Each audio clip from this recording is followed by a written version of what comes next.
They called him crazy, a madman. Mentally incapable of fostering a healthy relationship, pompous, proud, paranoid, and schizophrenic, I call him the greatest artist that ever lived. The mastery he attained of his craft, longevity, and inspiration to over 2 centuries of artists in every artistic genre on earth is unparalleled. But before he was 30 years old, he contemplated suicide. Deeply disturbed by the violent artistry of angels bouncing music off the inner walls of his ears, he spoke of death and destiny in a letter he addressed to his brothers in 1802. He confessed that his seemingly polarizing bipolar nature was due to his failing health and growing anger upon discovering that he was deaf. See, he was constantly troubled by the fact that the very organ, which should have played a more crucial role in his development as a composer, was actually decomposing faster than he could score the masterpieces that God was ghostwriting for him. I said God used to ghostwrite for him. Ludwig van Beethoven could undress cosmic creation with some chronic harmonies seduced by a single strain of sound. He said poems used to roar, then storm about him until he finally set them down. Now imagine his level of creativity was something like a bad acid trip from hell. The high frequency at which he received melodies caused his auditory nerves to swallow, and soon he could no longer play in public. Soon his mannerisms started to change, so they labeled him misanthropic, and his genius became estranged. He became increasingly maniacally manic, depression quickly settling in. He came face to face with his destiny.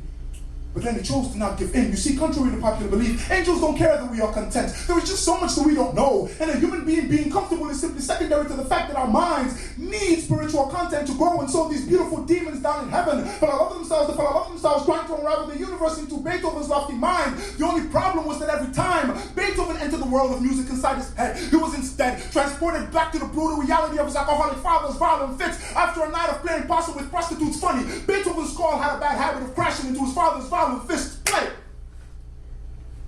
But what do you play when you first realize that your eardrums are starting to tear at the seams at the tender age of 26? Play. What do you hear the second movement is penned to the 8th piano sonata? The sheets, the pathetic way you pace, you cringe, you slit your wrist, the music. Play. It's 1811. I'm in a room in the Czech Republic adapting the forte fortissimo to the 4th movement of my symphony number 7. But the silence is way too loud. God, why is it way too loud? If I'm an instrument of some renown, then why is it that whenever I am playing, all I can ever hear is the sound of...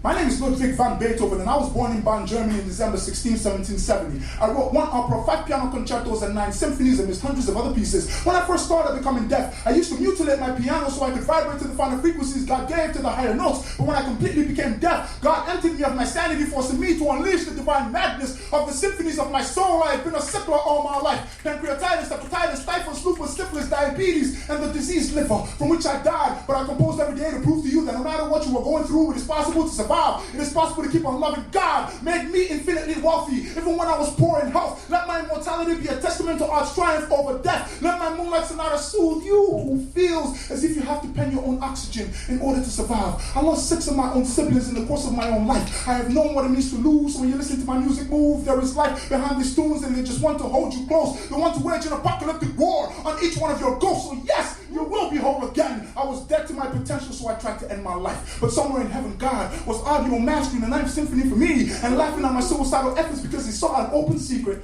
And I came to find out too that art is the great mistress, a parasitical temptress, and she lives on for all time. Once she seduces the host body, the true artist will never